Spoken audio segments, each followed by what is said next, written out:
Halo, assalamualaikum teman-teman semuanya. Ketemu lagi sama Dinar di channel Dinar Hair.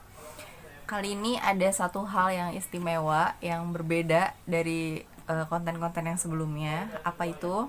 Yang pertama adalah saya mau review novel. Novel kece dan keren yang bisa banget kalian pelukin juga dan bisa banget kalian dapatkan dan eh, dijamin ketika udah selesai baca kalian bakal ngerasa ini worth it banget buat dibeli. Maksudnya nggak nyesel gitu udah ngeluarin uang sedemikian banyak. Nggak banyak-banyak banget sih ya, kalau ya paling kisaran 100 ribuan kurang kan ya. Dengan harga segitu kalian udah ngerasa puas banget baca novelnya. Dan mulai kali ini, mulai detik ini setelah video ini akan ada banyak novel yang bakal aku review dan semoga bermanfaat buat kalian. Nanti pilih-pilih novel mana yang bisa kalian pelukin satu-satu, termasuk novelku sendiri. Nanti ada konten khusus dimana isi novelnya bakal aku buka di video-video setelah ini. Oke, yang pertama yang mau di review adalah novelnya Tatanam, Mande Hanifah. Mande Hanifah ini penulis, tapi bukunya tidak akan ditemukan di toko buku Gramedia. Atau biasa teman-teman beli novel kan biasanya di toko buku Gramedia ya. Nah, kalian tidak akan menemukan ini. Kenapa? Karena diperjualbelikan secara online. Percis sama dengan novel-novelku juga sama, tidak diperjualbelikan di toko gerai toko seperti Gramedia gitu ya, tapi dijual secara luas melalui online. Dan ada marketer yang tersebar di seluruh Indonesia, di banyak kota, jadi jangan khawatir ongkirnya bakal kemahalan gitu ya. Tentang ini ya, tentang terbit indie ya. Ini kan kalau lewat online berarti disebutnya terbit indie. Tentang terbit indie, menurutku ini adalah cara yang sekarang, untuk kondisi sekarang adalah yang paling efektif untuk memasarkan buku, untuk menerbitkan buku-buku kalian. Kenapa? Karena sekarang tuh udah sistemnya jemput bola ya. Apalagi di saat yang kayak gini, pandemi kayak gini gitu, omset semua perusahaan menurun dan orang juga jarang lagi gitu datang ke toko buku atau datang ke eh, tempat-tempat yang mereka emang sengaja datang buat beli gitu. Udah jarang. Karena apa? Karena semuanya sekarang serba mudah lewat online. Nah, aku pikir sekarang buku juga kayaknya udah mulai bergeser ke arah situ. Jadi sistemnya udah lebih sistem jemput bola langsung gitu ya, langsung ketemu dengan pembeli, langsung ketemu dengan pembaca, dan mereka bisa langsung dapetin bukunya kita, bahkan dari penulisnya langsung. Bisa langsung beli ke aku, bisa langsung beli ke Mande Hanifah juga, penulis buku Dezia ini.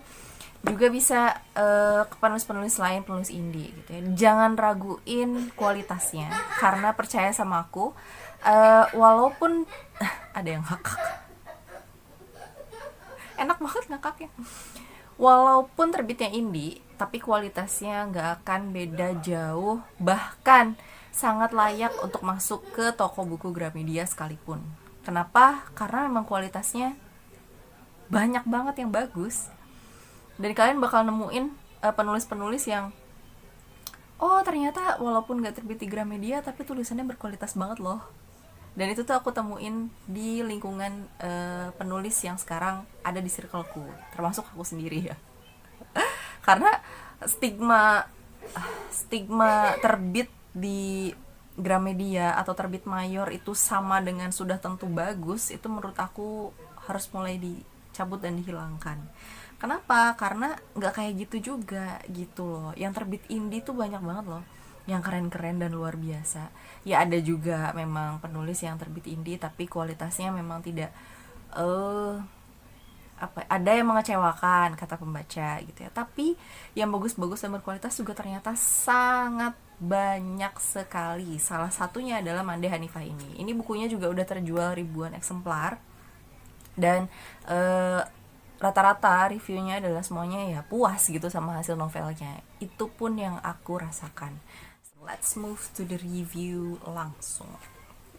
Ya, novelnya Manda Hanifah ini yang kedua ya, Dezia. Ada novel yang pertama, judulnya Alia Menjadi Gila, dan itu juga sama kerennya gitu. Tapi sekarang aku mau review yang ini dulu, yang pertama ya, yang Dezia, A Story of a Blind Wife. Udah kebayang ya isinya kayak gimana.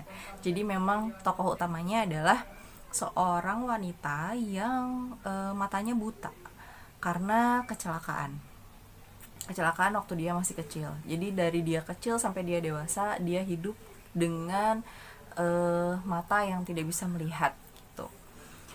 Pada saat aku tahu Manda Hanifah ngambil cerita tentang ya premisnya gitu ya, tentang seorang gadis yang buta, aku langsung kayak, Mande yakin gitu.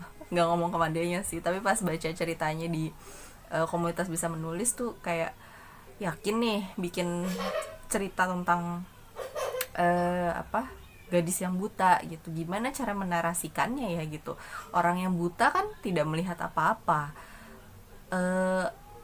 Dia hanya menyentuh, dia hanya merasakan gitu ya, dia hanya mengira-ngira gitu. Gimana nanti narasinya gitu? Apa nggak akan malah jadi jatuh ke lubang penggambaran narasi yang jadinya nggak greget gitu kan?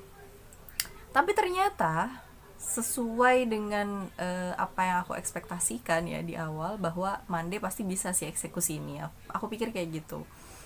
Dan aku tahan-tahan waktu itu buat nggak baca sama sekali gitu ya, part-part awalnya yang diposting di KBM, komunitas bisa menulis, sama sekali nggak aku baca karena aku tahan biar nanti peluk novelnya aja langsung gitu. Aku niatin kayak gitu, dan bener banget setelah baca ini novel ya, di bagian-bagian awal aja tuh aku udah langsung wow.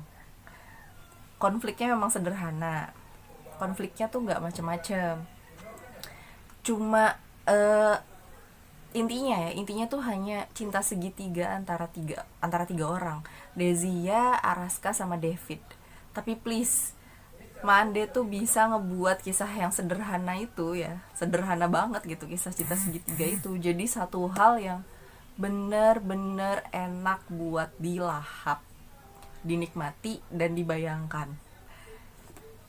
Gimana caranya ya Mande bisa menarasikan orang yang buta, jadi kita tahu apa rasanya jadi si gadis buta ini gitu ya. Aku kasih contohnya di di halaman 18 ya, ada judul babnya David. Aku kembali merasakan pengap ketika sampai di kamar, bukan karena tak ada udara, tapi karena takut pada Araska. Lebih tepatnya gugup. Araska, apakah kita akan 100 untukmu? Jawab Araska dengan penuh semangat. Aku juga dapat mendengarnya menjentikan jari. Tapi, bukankah kau tak mencintaiku? Bukankah semua ini hanya permainan? Oh, tentu saja aku tak mencintaimu, Dezia. Dan iya, semua ini akan segera berakhir jika aku mendapatkan segalanya. Lalu, jadi menurutmu aku akan membiarkan kau tidur di ranjang sementara aku di sofa? Ayolah Dezia, aku ini lelaki normal. Kita tak hidup di dalam novel. Mana ada pasangan menikah yang tidak melakukan apa-apa sementara kita sudah sah? Araska tertawa. Nada ejekan terdengar jelas dari suaranya. Kau kebanyakan membaca cerita fiksi. Aku ini masih lelaki. Mana mungkin aku melewatkan kesempatan seperti ini? Jangan ngaco. Cepat naik. Aku diam sejenak. Rasanya percuma beradu argumen dengan manusia tengil yang satu ini. Sialnya, apa yang baru saja meluncur dari mulutnya itu semuanya benar. Ia suamiku sekarang dan berhak penuh atas diriku, meski tak ada percikan cinta dalam dirinya untukku. Sementara aku, bodoh. Aku terjebak dalam permainannya. Lalu mulai penggambaran adegan yang khusus 18 plus ya. Tapi bahasanya masih aman kok. Itu yang tadi ya. Jadi dinarasikannya tuh bener-bener seperti gadis yang buta gitu. Gak ada sama sekali penarasian yang aku pikir bakal kepleset ya Mande di situ. Takutnya malah ada kata-kata terlihat gitu secara tidak sengaja, atau seolah-olah si tokoh ini adalah tokoh yang bisa melihat padahal dia buta gitu. Karena lewat narasi bisa banget ya penulis itu kepleset ke plot hole gitu. Sementara ini rapih banget, bener-bener dari awal sampai pertengahan Dezia dalam kondisi buta, narasinya semuanya sama, memang dalam kondisi buta, dan bener-bener jadi ngerasain gimana rasanya jadi buta gitu. Ada lagi, oke, di awal ya.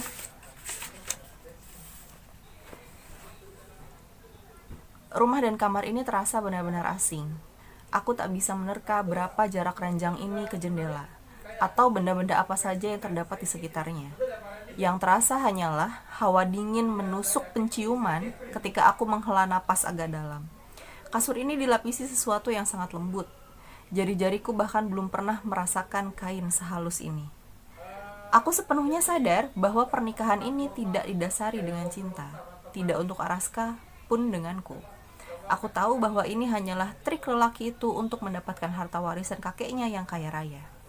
Aku bersedia menerima kesepakatan pernikahan karena Araska berjanji akan mencarikan donor mata yang tepat, juga menanggung semua biaya tindakan medis yang dibutuhkan sebagai imbalan karena aku mau menerima sebagai suaminya. Namun yang paling penting adalah Araska akan menanggung semua biaya pendidikan kedokteran Ruhi adik tiriku sampai selesai. Tidak ada yang dirugikan dalam pernikahan ini, bukan? Nah, di paragraf awal yang tadi aku ceritain, jelas banget itu narasi penggambaran gadis yang memang buta. Ada indera meraba di situ, ada indera mencium di situ. Jadi Mande menghilangkan satu indera dalam narasinya, indera penglihatan, dan dia mengganti dengan indera-indera yang lain. Sentuhan, ciuman, pendengaran, merasakan gitu. Dan itu keren banget, cerdas asli. Karena pasti gak gampang untuk menggambarkan hal itu, terlebih yang menulis adalah seorang yang normal. Matanya normal, bisa melihat, tapi harus bisa merasakan dan bisa mencari tahu bagaimana seorang yang buta itu mengindra sekelilingnya. Dan itu keren. Luar biasa sih. Pengalaman yang sangat luar biasa baca buku ini. Lalu, konflik cinta segitiga yang tadi balik di awal ya. Harus aku akui bahwa ini anti mainstream. Kenapa? Karena biasanya tadi kan di awal udah ada gambarannya sedikit bahwa tokoh Araska ini tidak mencintai Dezia sama sekali. Jadi memang menikahi hanya untuk mendapatkan harta warisan. Tapi di akhir-akhir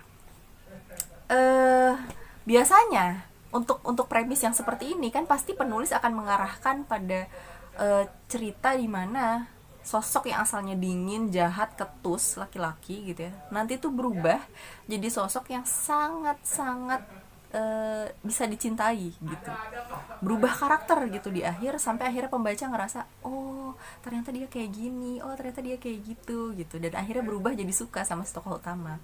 Tapi tidak dengan tokohnya Mande Hanifah ini ya. Baik Araska maupun David gitu, ini bener-bener ada di porsi yang tepat. Bukan sebuah kisah cinta yang ngebuat kita tuh ngehayal seseorang bakalan berubah dengan seketika, dengan cepat, dan dengan semanis itu gitu. Ini bukan novel yang buat kita jadi mengangan-angankan sesuatu yang nggak mungkin, karena ini bener-bener kerasa nyata dan real. Ketika aku udah tutup bukunya nih, udah selesai, aku langsung mikir iya juga ya gitu. Jujur itu bukan ending yang aku harapkan dalam novel ini, tapi ketika aku pikir lagi, kayaknya di dunia nyata pun hal ini sangat mungkin terjadi yang ada di novel, karena adil. Penulis bisa menempatkan porsi para tokoh ini bener-bener pas gitu takarannya dari awal sampai akhir, dimana orang yang memperjuangkan itu dia yang bakal menang di akhir gitu. Jadi proporsional sekali gitu. Jadi ketika udah tutup dan lihat endingnya gitu, aku langsung bayangin kayak oh memang secerdas itu ternyata penulisnya gitu ya. Tidak membuat pembaca jadi wah gitu udah selesai itu langsung melayang terbang saking bahagianya sama ending gitu. Nggak ada efek itu di aku ya. Di aku pas setelah selesai baca, walaupun happy ending, tapi tidak ada efek wah ini ending satisfying banget sih gitu, bener-bener happy banget sesuai dengan apa yang aku inginin gitu. Yang harusnya tokoh utama yang tadinya dibenci tuh bener-bener berubah jadi sosok yang dicintai gitu di akhir, tapi enggak gitu. Walaupun anehnya, walaupun itu bukan ending yang aku harapkan, tapi aku langsung bisa mikir bahwa ya bener yang kayak gitu tuh gitu. Ngerti gak sih? Semoga kalian tambah penasaran ya. Ini asli worth it banget. Ini asli worth it banget. Kalian harus punya koleksinya di rumah, Dezia. Atau ada yang udah pernah baca dan mau kasih komentar reviewnya juga boleh ya di video ini. Gimana sih kesan kalian setelah baca bukunya? Karena kalau yang aku rasain kayak gitu, bener-bener ngerasa bahwa adil gitu loh. Satu kata sih gitu. Setelah selesai itu, oh ya adil. Ending yang sangat adil dan sangat masuk akal gitu. Jadi buat aku ngerasa nggak di awang-awang gitu, tapi ngerasa bener-bener ada di realita bahwa memang seperti itu adanya alam bekerja gitu. Keren banget sih Mande. Dan ada satu puisi dari David yang ketika udah selesai aku baca, aku bener-bener ngerasa kayak ngelayang, tahu nggak? Jantung tuh ngerasa kayak gitu. Saking puisinya tuh bener-bener ngena banget ke hati aku. Dibacain ya. Ini puisinya David untuk Dezia. Tentang cinta, ia akan datang karena terbiasa. Katamu, aku setuju. Tersebab desau angin di dada, desir di hati, ombak meriak-riak pusaran jiwa. Tergoncang hingga tumbang. Pertahanan patah, tandas tak bersisa. Perjamuan-perjamuan yang memabukkan. Pada iris matamu yang kelabu, pipi merah jambu, aku lumpuh. Pada janji yang mati, aku lupa. Pada cinta yang kiamat, aku terjerat. David. Tamat sih. Maksudnya kayak pas udah baca itu tuh langsung gitu loh. Kerasa kayak emang sesuai yang aku tulis reviewnya di Facebook yang aku ketik gitu. Memang rasanya jujur ketika udah baca puisi pas bagian part itu gitu ya, di ending, aku ngerasa kayak habis jatuh dari ketinggian gitu loh, mencelos gitu, ngerti gak gitu. Saking ngenaknya buat aku pribadi ya. Aku suka untayan kata-katanya, aku suka narasinya, aku suka proporsi dialognya, aku suka pembangunan karakternya, aku suka ending yang adil, aku suka segala sesuatu yang masuk akal di novel ini. Novel fiksi tapi terasa sangat sederhana dan kalau ibarat kawan tuh ya, kalau ibarat orang tuh kayak ini novel tuh ada di depan mata gitu, terus aku peluk gitu. Kan ada ya kesan novel tuh yang bener-bener megah, wah gitu, pas udah baca tuh ya keren gitu, tapi kita tuh berasa jauh sama si novelnya gitu, berasa cuma bisa mandang dari jauh. Oh iya, ini memang novelnya keren banget, ini novelnya memang megah banget gitu.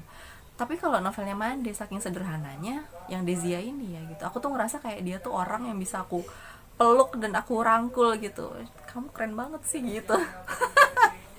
Nggak, ini nggak lebay, ini memang asli apa yang aku rasain setelah membaca Dezia ini. Ada satu lagi novelnya Mande yang udah aku beli juga, namanya judulnya Alia Menjadi Gila, dan itu juga adalah cinta pertama aku di salah satu grup terbesar ya, grup literasi terbesar di Indonesia. Cinta pertamanya aku terhadap literasi di sana. Alia Menjadi Gila gitu. Nanti ada reviewnya khusus di video yang terpisah. Setelah ini juga akan ada novel lain yang waiting list. Ada judulnya Percik Rindu Sarisa karya Mbak Indah RC. Setelah video yang satu ini bakalan aku review juga. Makasih banyak ya yang udah nyaksiin reviewnya. Mudah-mudahan kalian jadi tertarik sama novelnya karena memang sangat worth it untuk kalian dapatkan. Dan kalian peluk jadiin koleksi di perpustakaannya kalian.